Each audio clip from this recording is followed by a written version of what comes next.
ठाकुर जी धरती पर आए, महादेव की इच्छा हुई कैलाश में बैठ करके प्रभु के दर्शन किए जाएं इस रूप के। तो महादेव धरती पर आए। महादेव ने सोचा कि ऐसे तो संभव नहीं होगा कि सीधा चला जाऊं, कोई ना कोई बहाना बनाना पड़ेगा।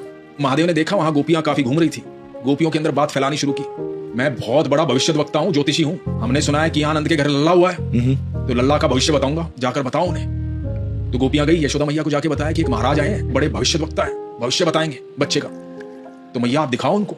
अब यशोदा मैया ने ऊपर से बालकनी से देखा कि कौन है, अब नीचे देखा महादेव खड़े हुए हैं। महादेव का रूप देख करके यशोदा मैया घबरा गई।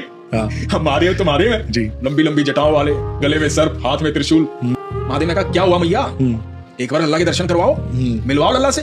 यशोदा मैया ने कहा कि नहीं, आपका रूप ऐसा है इंसान डर जाए, मेरा लल्ला तो छोटा सा है, घबरा जाएगा।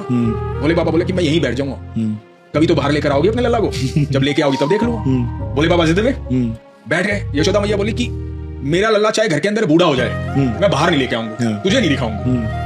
भोले बाबा बोले कोई बात नहीं। अब ये बात पहुंच रही ठाकुर जी के पास, ठाकुर जी छोटे से नन्हे से प्यारे से ठाकुर जी। अब ठाकुर जी को जब मन में ये बात आई कि महादेव इंतजार कर रहे हैं, ठाकुर जी रोने लगे। नीले रंग के ठाकुर जी लाल रंग के हो गए, इतना रोए कि सांस भूल गए, लगातार रोते रहे। यशोदा मैया परेशान हो गई, पागल हो गई ठाकुर जी को रोता हुआ देखकर कि ये हो क्या रहा, मेरा बच्चा चुप क्यों नहीं हो रहा। अब यशोदा मैया को लगा कि शायद इस बाबा ने ही कुछ किया, इसको बुलाती हूं अंदर।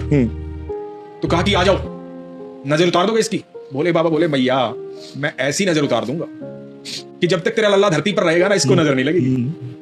तो यशोदा मैया ने अपना दिल मजबूत करके पालने में लिटाया ठाकुर जी, और जैसे ही पालने में ठाकुर जी को लिटाया, महादेव ने दंडवत प्रणाम किया ठाकुर जी को। तो यशोदा मैया ने कहा कि बाबा आप तो ऐसे दंडवत प्रणाम कर रहे हो कि जैसे मेरा लल्ला कोई भगवान हो। तो भोले बाबा ने कहा कि मैया यही तो नहीं पता तुझे, तू किसे गोदी में खिला रही है। और तब भोले बाबा ने अपनी वो श्रृंगरी निकाली और वो बजाई, वो जो शंख जैसी होती है, और वो आवाज सुनकर के जो मुस्कुराए ठाकुर जी, जो ठाकुर जी लाल मनी हो गए थे, रो रो करके वो फिर से नीले हुए, फिर से अपने रूप में आए, खुश हो गए, प्रसन्न हो गए, हाथ पैर मारने लगे।